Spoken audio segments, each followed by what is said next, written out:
America, the land of plenty. Where Dr. Christian's been learning the truth about the country's obesity crisis in Evansville, its fattest city. We've had large caskets for as young as 11 years old. I'm really distressed. He wants to stop us Brits from following suit.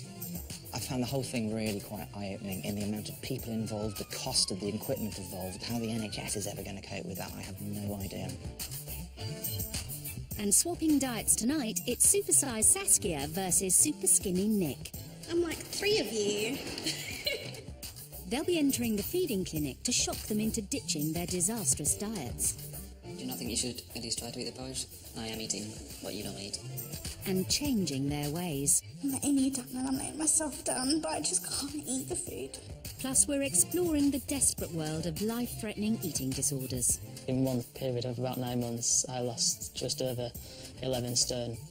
After all, it's not what you're eating, it's what's eating you.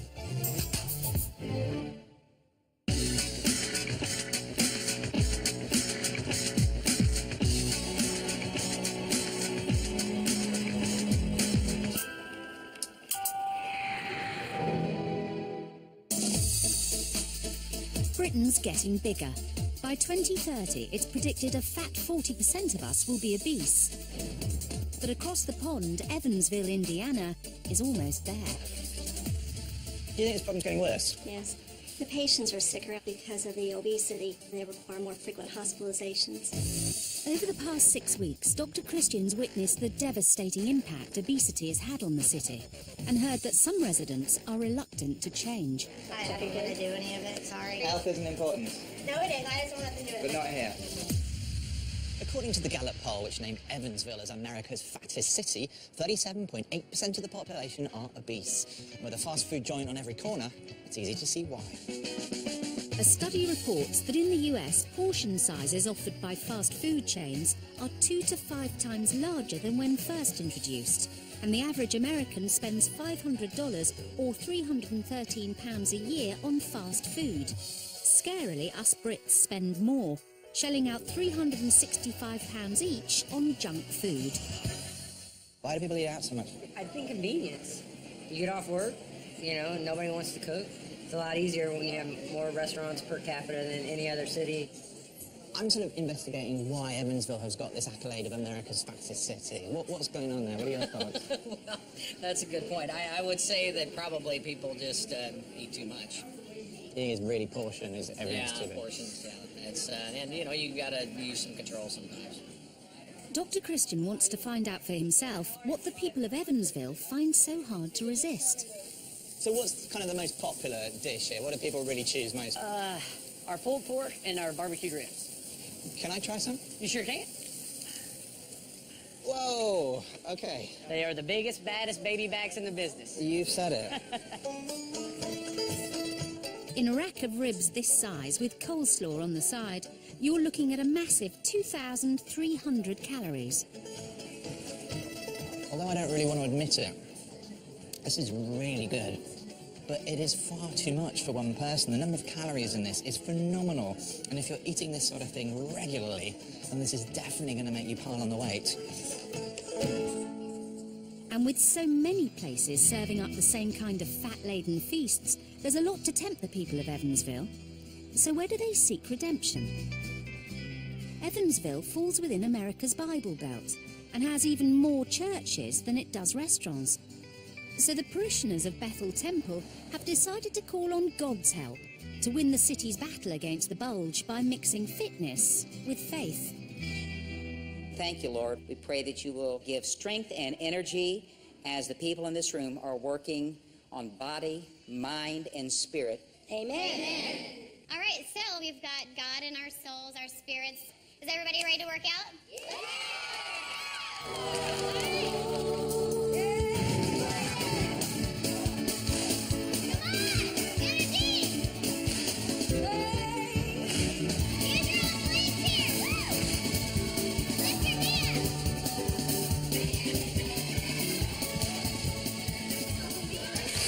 Here you go. I have seen it all now. Jesus and weight loss.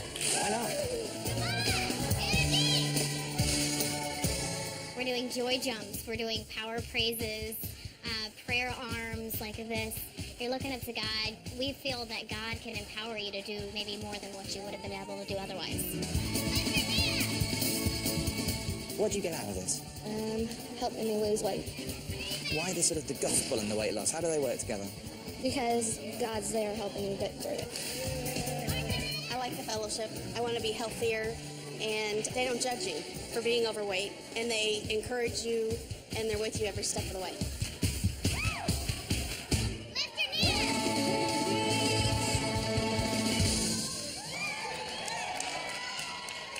Well, I have to admit, not being a religious man, I was a little bit sceptical about this. But you know what? This was a good, high-energy, keep-fit class. And if you live in a country where you eat the sorts of foods that they have here, you need to be doing this regularly. And this is just what these guys are doing. It's perfect.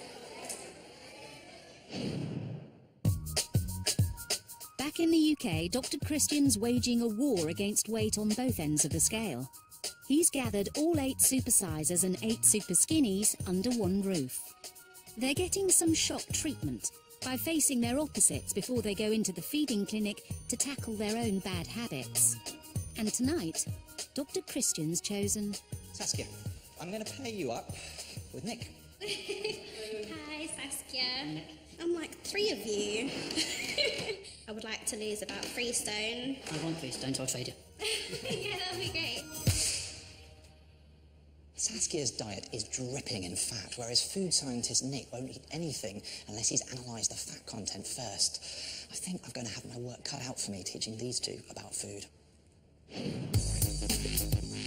Saskia Roberts from South London is only 23 years old, but already her weight matches her age, and that's down to a love of one thing. My favourite type of food is Caribbean food. I like jerk chicken, curry goat, rice and peas, patties, macaroni and cheese, fried chicken. I like Caribbean food a lot. Caribbean food has a lot of flavours, a lot of seasoning. It's delicious. So delicious, in fact, that one serving is never enough. At lunchtime, I'll probably go back for second. At dinner time, I'll probably go back for second. If there's some left, I'm always tempted to go back and have more. I don't know when I'm full. I think I do eat 3 times what an average person would eat. But eating for 3 is having an effect on mum of 1 Saskia. My weight's stopping me from doing a lot of things. I'm just not fit enough to be running around after a 2-year-old in the park. I don't like the way I look when I'm chasing him around as well. Oh, very relaxing. I kind of feel people look at me and judge me, and then they kind of think, you know, how well are you looking after your son at the weight you are? But Saskia is not only being judged by strangers. I don't like the way I look. My arms, my legs, my bum, my chest, everything. I don't like my body at all. I have moments where I just sit down and cry, and I think about all the things I want to change, and it seems like such a big thing. And there's more than just vanity driving her desire to change. My family have a history of high blood pressure and diabetes, and it's like I feel like I'm just a sitting duck waiting for it to happen. I'm 23, and I don't want to die of weight-related issues. I need to do something about it now. At the other end of the scale, 25-year-old Nick Harvey from Cardiff weighs in at just 7 stone 12 pounds.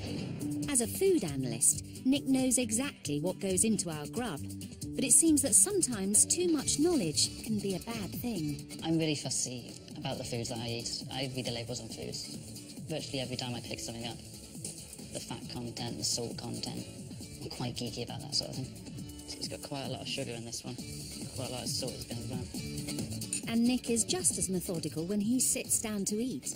Never really mixed the food that I'm eating. I like to eat them one section at a time. It starts with my favourite. I'll eat the chicken, carrots, sweet corn, potatoes, broccoli. Nobody likes broccoli. Your food looks like you're experimenting on it. You don't cut your food up, you dissect it. Everything I do at work is broken down into little bits. For science buff in Nick, it's not just how he eats, but when too. My work's regimented by timings. I know what I'm going to eat and I know when I'm going to eat it. I have my porridge every day at 10:40 a.m. Lunch is always at 1 o'clock. 2:45, there's always a break, and I usually snack on an orange. My vice is oranges. I eat a lot of oranges. But Nick's super low-fat diet and picky eating have taken their toll on his body. I see, like, my knobbly knees, like, my elbows, parts of my ribs and stuff.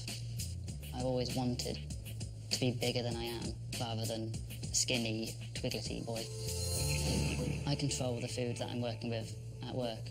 I'd rather it not be able to control me. 15 stone, 9 pounds between them, both Nick and Saskia are in diet disaster zones. But before they enter the feeding clinic to tackle their relationships with food, Dr. Christian wants to give Supersize Saskia a Supersize wake-up call. He's sending her to Martinez, California, for a petrifying glimpse into her future if she doesn't change her ways.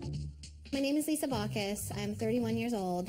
I am 30 stone. I think that if I don't get my weight under control, I could not be here in 10 years.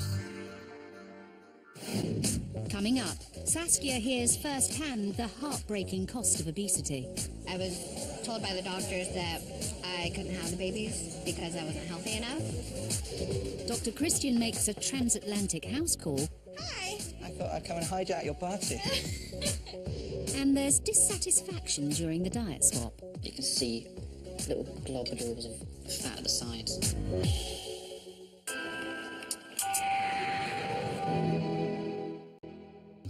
Weighing in this week, fussy food analyst Nick Harvey versus Caribbean food queen Saskia Roberts.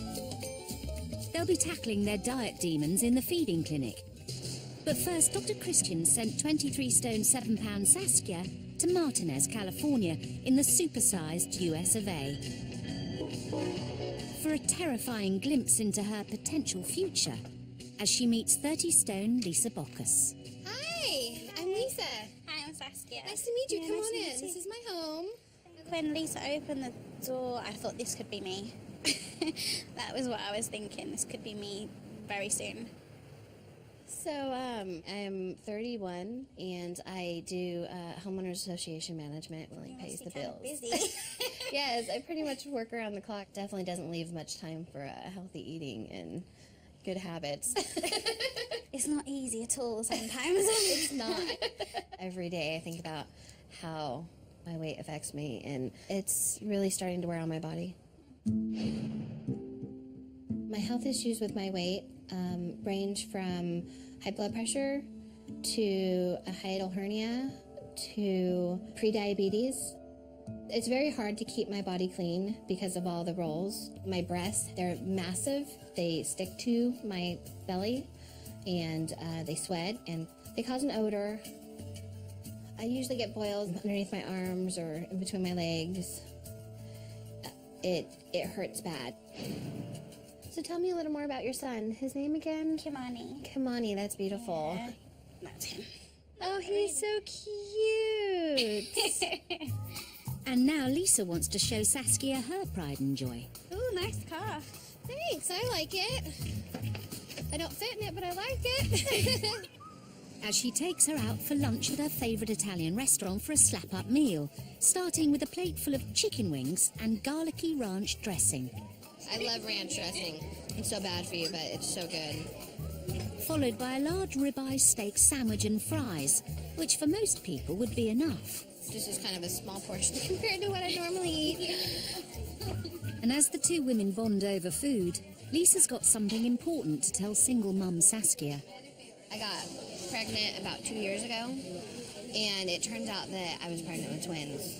And I was about 32 stone, and I was told by the doctors that I couldn't have the babies because I wasn't healthy enough. So I saw my therapist, and she was really supportive of, terminating the babies just because of the health thing, but something I struggle with every day. It's a tough experience to go through. But I really just try to block it out. I think I was quite surprised when Lisa told me about her having to have the abortion with the twins. It really scared me that she had to go through that whole ordeal basically because of her weight.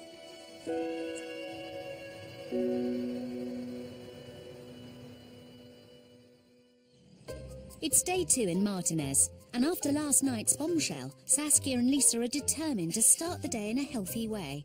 Oh my god, this is scary. I feel like I'm going to fall off of it. But the good intentions don't last long, as Lisa rustles up calorie-laden pre-packed breakfast muffins. What is in it? It's sausage, egg, and biscuit. And as they tuck in, little do they know that Dr. Christian's also stateside, keeping his eye on them. Saskia, she's sort of eating for two, essentially. There's always 2 servings of everything. Lisa confesses she loves her convenience food, and, like Saskia, she eats double portions whenever she eats. Saskia, can you get that for me, please? Hello. Hi. Surprise? Very. I thought I'd come and hijack your party. How's it been going? Yeah, it's really good. Lisa's really taken me out and shown me around. We even actually got on the treadmill for a couple minutes. Oh, wow. A couple of minutes. Small steps at first, right? Small steps. Gotta start somewhere, but I was showing her that I have so much things that I can do to help become more healthier, and I'm just not doing it because of so many reasons. Dr. Christian wants to find out why Lisa's finding it so difficult to follow through with her good intentions. So I wanted to show you the bikes that me and my boyfriend have that we always say we're going to take out, we never take out. They have got nice clean wheels, haven't they? Let's face it. You know, my mind's halfway there, my body just isn't there. So, my fridge, you can see it's stocked with Diet Coke. And a massive jar of mayonnaise. Yeah. And you know the kind of calorie content of mayonnaise. And I do, and I've tried the olive oil mayonnaise, and it wasn't the same thing. Potato chips, yeah, those aren't really good for you. I use the olive oil, and I don't use the bad oil. Lisa, you're a bit of a conundrum because you drink diet soda, but you eat lots of rubbish. You cook with olive oil, but you cook rubbish things in the olive oil. You're sort of full of contradictions in a way, aren't you? Okay. You're going half the way, but not the whole way. You know, I know what I need to do. I'm just not ready. Lisa knows what her problems are. She's clearly frustrated with herself for not quite getting things together, but she still has a very good chance at sorting her weight problem out. Dr. Christian hopes that having spent time with Lisa, Saskia now has a clearer understanding of why she needs to lose weight. It's been a real emotional kind of journey the past 2 days. When Lisa was telling me about the abortion, that shocked me the most out of everything, and not being able to have kids. I want to have another child, and the thought of someone telling me that I can't because of my weight, it's a heartbreaker, I think. If you have a little boy now, and you need to be a healthy mum and set an example, you come first in that, by getting that right. It's so important, and I want you to think that. So, this is the start of you getting your life in order, getting your health in order. Yeah. And it's going to be a lot easier than you think, I promise you that. So, Lisa, thank you very much. And I'll see you back in London. you. All right? Bye-bye. Bye. I'm doing this for myself more so than anyone else, but it's also for my son because he really is my life and I don't want him to fall into my bad habits. Thank you so much. I think Saskia can turn herself around really quick. I think she just needs to have a little more drive to exercise and eat a little better, just like I do. Bye. Back in the UK, Dr. Christian's in the feeding clinic, ready to shock Saskia and Nick into healthy eating by seeing each other faced with their ridiculous portions. But before they swap diets, he wants to discuss their eating habits. At 5'10", Picky Nick weighs just 7 stone 12 pounds and is almost 3 stone under his ideal weight. How do you see food? It's just a necessity, really. It's just something I've got to have. I try to pick healthy foods. I don't really like to eat fatty products and stuff like that. I'm just concerned about putting too much junk into me. You're very much what I call fat phobic. You avoid anything with any sort of a fat content. So getting you kind of back in touch with the concept that actually some fats are good and only a proportion of fats, saturated fats, are bad, I think is really important. I need to learn to not look at everything like I do in the lab.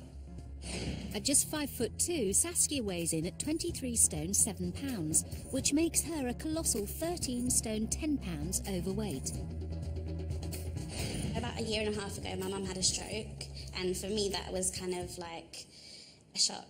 How has that stroke sort of made you think about health and food? I know that the way I am, I'm going to develop all these things that I'm predispositioned to get anyway, because, you know, I've got a family history of it, and I really don't want to be going down that road, having a stroke. I kind of want to be around for my son. No, I mean, it's not inevitable just because you have a family history of things that you're going to get them.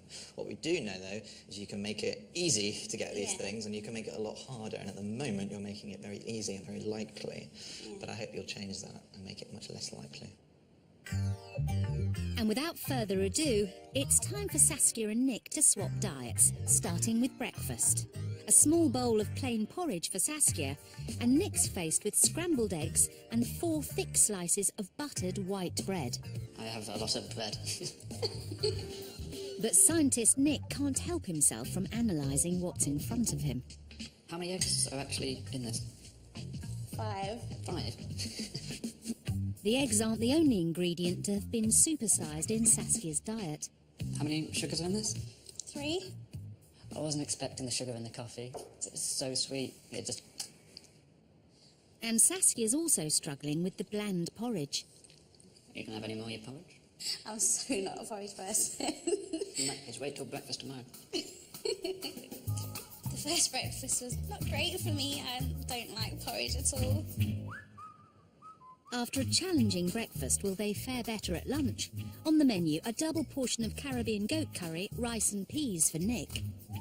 I was a little bit disgusted to see that much food. It's just a massive amount for one person. And a chicken salad sandwich and small fruit pot for Saskia. I can't eat raw tomatoes. I feel like throwing them up when I have them.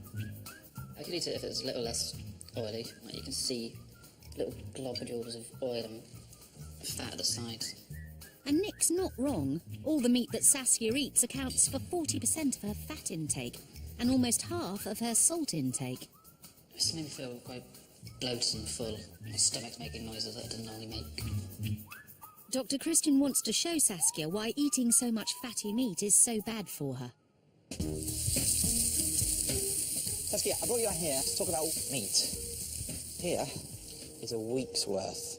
That is really a lot of meat. Pretty much every single animal is represented here. 1 frankfurter, on it goes. 2 pieces of fried chicken. We have some curried chicken. We have some pork chow mein. 2 portions of spicy wings. 7 pork sausages. 3 slices of roast beef. 2 portions of curried goat. And then we have 2 chicken burgers. So, how are we doing so far? Horrible. Horrible. We've still got more. A bacon sandwich. 9 chicken nuggets, on we go. Stewed chicken, jerk chicken, a chicken leg, 2 drumsticks and a thigh. That is your week's worth of meat that you get through, sizzling away on my barbecue there. I don't think I really realised how much I am actually eating. But unfortunately, you tend to eat a lot of processed meat and shop-bought meat. I mean, there are all sorts of additives that are added. Sodium nitrite. Basically, it's a preservative that we add to meat to allow it to sit longer on the shelves. Potassium chloride, flavour enhancer. The trouble with potassium in excess is it can actually cause fatal heart arrhythmias when the heart beats erratically, so not to be had in overdose. We then have 32 grams of salt that you get through in a week. That's shocking. Salt can, in excess, raise blood pressure, which can lead to things like heart disease and stroke, so it's better to keep your salt levels to a recommended daily amount, which is about 4 grams a day on average, okay? And then finally, 60 grams worth of saturated fat. This is the fat that raises cholesterol, clogs arteries, causes heart disease, and it causes stroke. I don't think I was really aware of how much fat the meat actually produces. I'm a bit lost for words. Government guidelines say we shouldn't eat over 70 grams of red or processed meat a day. And Dr. Christian wants to show Saskia what could happen to her body if she ignores this advice. Do you know what's going on here? I have no idea. This is a condition called gout. Have you heard of gout? Yeah, I have. Uric acid, which comes as a breakdown product of purines, which you find in meat. Uric acid levels build up. When they get to a certain level, they start to crystallise out, and they tend to crystallise out in the joint. This causes a really bad inflammatory reaction in the joint. You get this swelling, it gets hot, it's incredibly painful, and it's also very, very destructive. More common in people who are very overweight, more common in people who have very high levels of meat products in their diets as well. So you are a prime target for this sort of thing. How do you avoid this? Well, there's medication that can lower uric acid levels. Other people, if it's clearly from their diet, need to cut down on purine-containing foods, and in your case, that would be cutting down on the meat products. That's really hard to kind of deal with, knowing that by the food I'm eating, I could end up like that. dinner time in the feeding clinic, and there's yet more meat on the menu. What's that? That's jerk chicken and macaroni and cheese. I don't think I've ever had jerk chicken. It's the first time for everything. And Nick served up 2 small unseasoned chicken thighs and salad. Oh, it's very different from mine. It's quite a lot of macaroni and cheese. There's a lot of fat in that. It's just there, and I know it is. Yeah, so it's just at the back of my mind that it's there. Yeah. But despite his concerns, he presses on, unlike Saskia, who's finding Nick's palate too bland for her liking. For me, it's really difficult to eat chicken that's not seasoned. It doesn't sit well with me. You tried the avocado yet? No, I don't like the texture of avocado. I find it really, I don't know.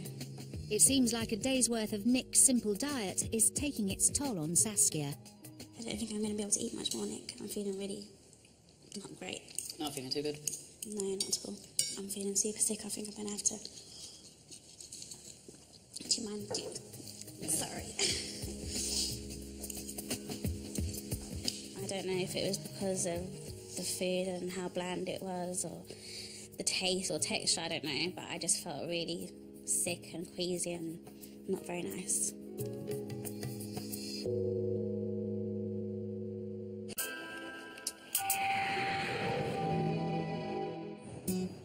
Caribbean food queen Saskia Roberts and fussy food analyst Nick Harvey are on day 2 of their diet swap. Morning, Nick. Morning. You okay? Not feeling great, but I'm okay. This morning, Nick's breakfast looks more like dinner, as he'll be tucking into a Saskia special. Leftover cod, mashed potato and broccoli. Never had mashed potato for breakfast before, so... If there's stuff from the night before, I'll have it in the mornings. In the afternoon, if there were any leftovers, I would have maybe a snack on that. Whatever's left over from lunchtime, I'd probably snack on before I have dinner. You're eating that really fast, Nick. That's the fastest I've ever seen you eat. I am quite hungry this morning. I think I'll eat most of it. Whilst Nick, who usually eats to a strict timetable, tucks into his dinner-style breakfast, Saskia hardly touches her second bowl of bland porridge. So how's the porridge going down this morning? Not great. I'm starting to feel a bit sick again. But could you not just be feeling ill from lack of food? I don't think it's from the lack of food. I think it's from the type of food. Do you not think you should at least try to eat the porridge? Because, I mean, I'm eating your leftovers. I'm a bit confused about Saskia's reactions. I'm not sure whether it's all just because she's ill or whether some of it is just a reaction to what she's eating. If it is just the food, then that's a bit annoying because I'm doing my part. She should kind of do hers. Saskia may well be feeling poorly, but life is full of obstacles, and if she wants to succeed at losing weight, then she needs to push herself at all times. And she doesn't have to wait long for another opportunity to make the effort, as she's presented with exactly the same lunch she's picked at previously, a chicken salad sandwich and small fruit pot, whilst Nick's got a mountain of mixed-up pasta, tuna and sweet corn. How are you finding the lunch? Yeah, it's okay. Still trying to get over the whole mixed thing. And do you think this is going to help you? Yeah, or definitely. has helped you? I've definitely started breaking some of the habits already, so... And you'll be able to start mixing up your foods, because, I mean, that is really mixed up. And I think a bit of variety wouldn't hurt you. Fussy Nick seems to be making progress, unlike Saskia. How are you dealing with the tomatoes? I'm not dealing with tomatoes. I'd really like you to eat the tomatoes, because they are part of the sandwich that I normally eat. I am eating what you normally eat. Yeah, I know. It seems Nick's plain talking has hit a raw nerve. What's wrong? What's upsetting you? It's just really hard because I really want to do well for you and I can't. I just feel like I'm letting you down and I'm letting myself down, but I just can't eat the food. I just feel really guilty.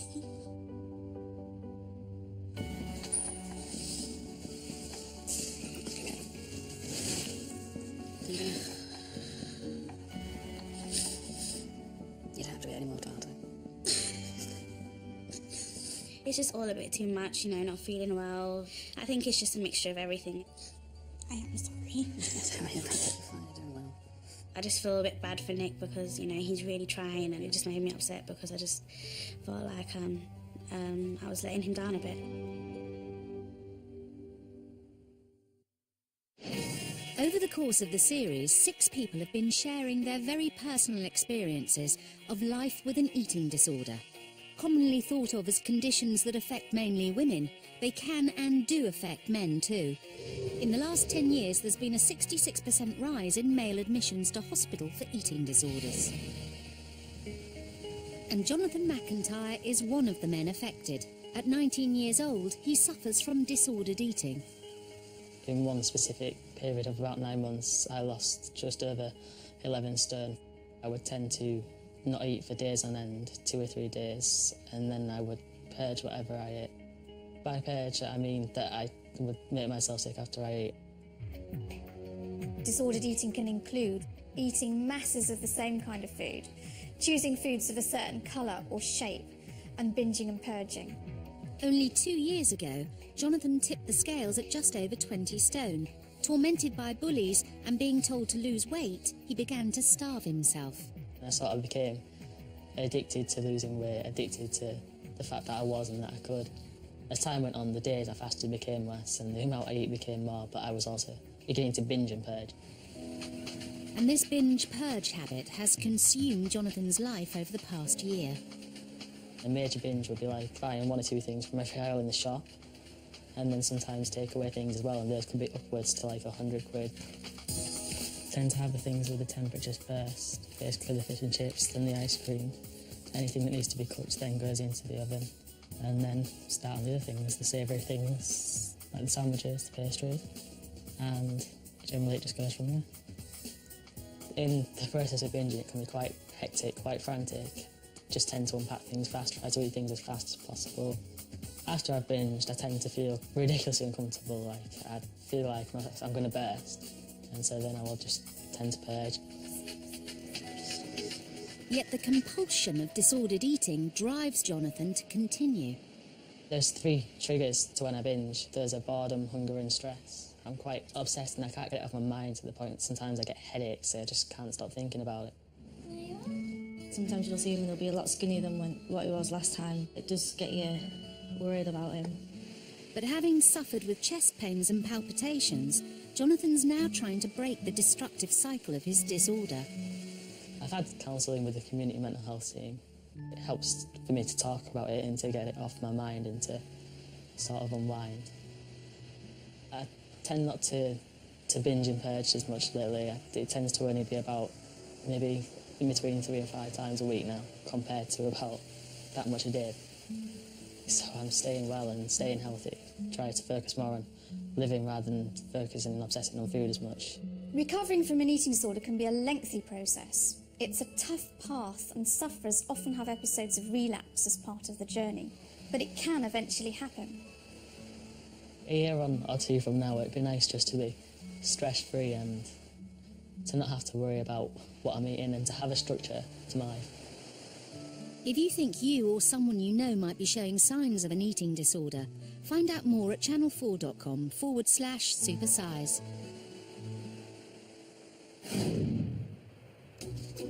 Back in the feeding clinic, Dr. Christian wants Saskia and Nick to take a walk down memory lane. Oh wow, you look so cute. That cheeky grin. Yeah, I can see that. To see if they can pinpoint where their weight issues began.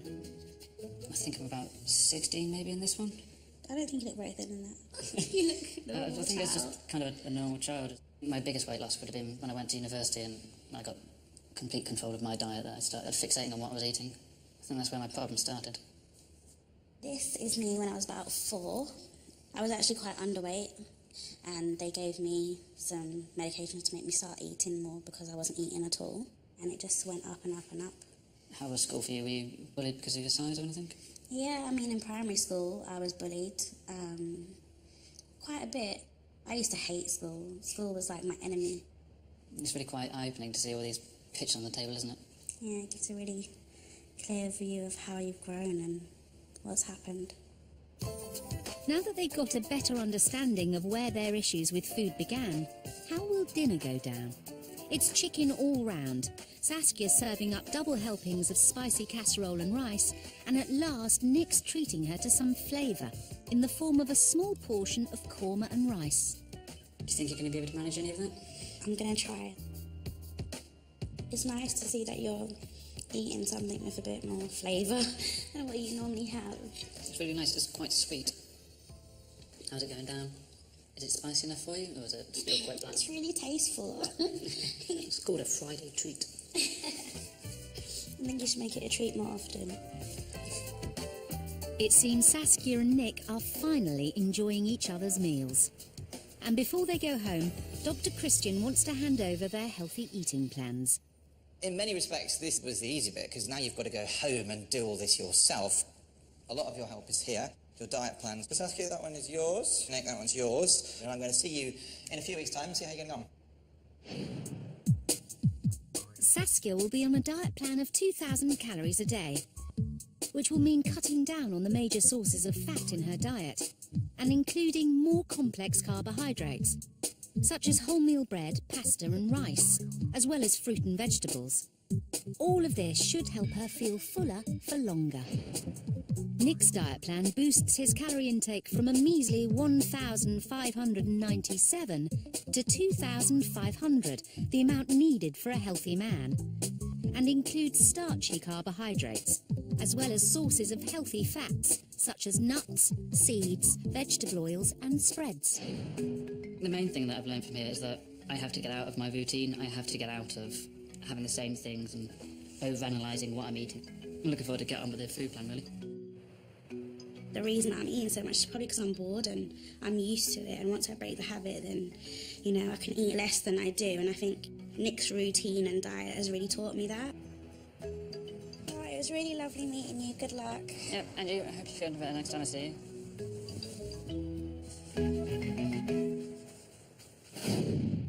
Coming up, Dr. Christian's back in Evansville. So this surgery for you, this is kind of last chance saloon, really, isn't it? It is the last chance.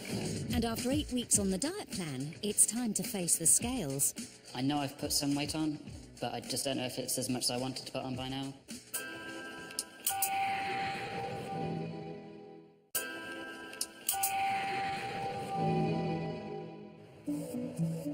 Evansville, Indiana, America's fattest city.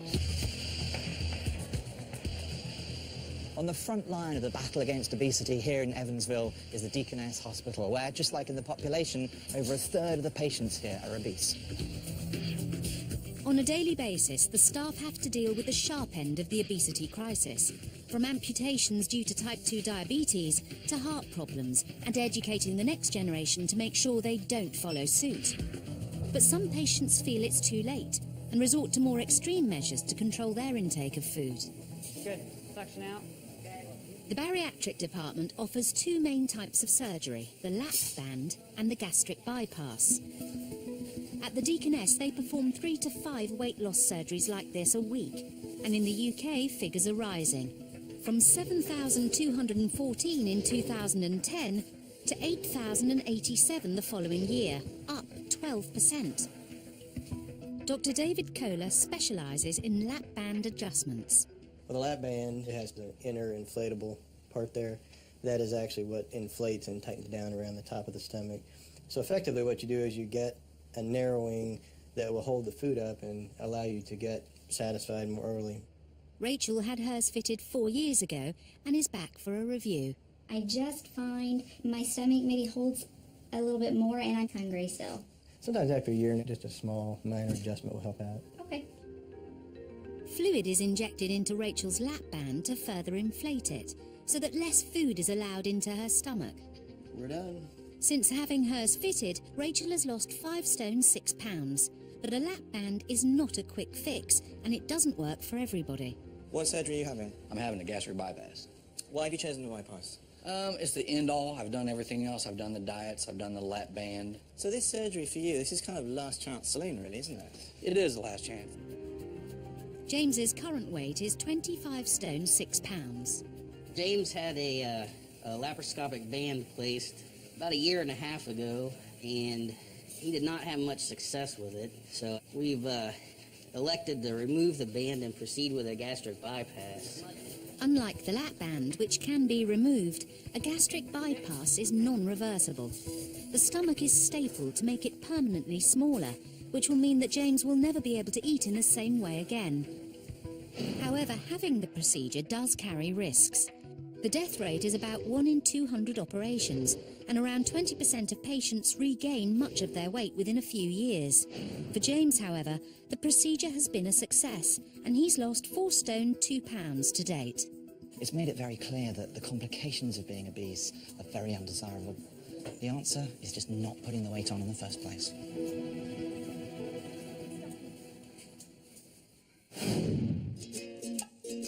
It's been 8 weeks since Supersizer Saskia and Superskinny Nick left the feeding clinic. And now it's time to find out if they've been faithful to their diet plans. I'm a bit anxious about getting on the scales. I know I've put some weight on, but I just don't know if it's as much as I wanted to put on by now. Just kind of want to find out. How've the last few months been then? They've been okay. I've been trying to keep the diet as much as I can. Successfully, do you think? Yep, successfully. It's slowly getting better and better, like less routine, less thinking about what I'm eating. Which is what I wanted. I wanted you to sort of chill out a bit and not worry about it so much. Do you enjoy food? Turns out profiteroles are quite nice. Good.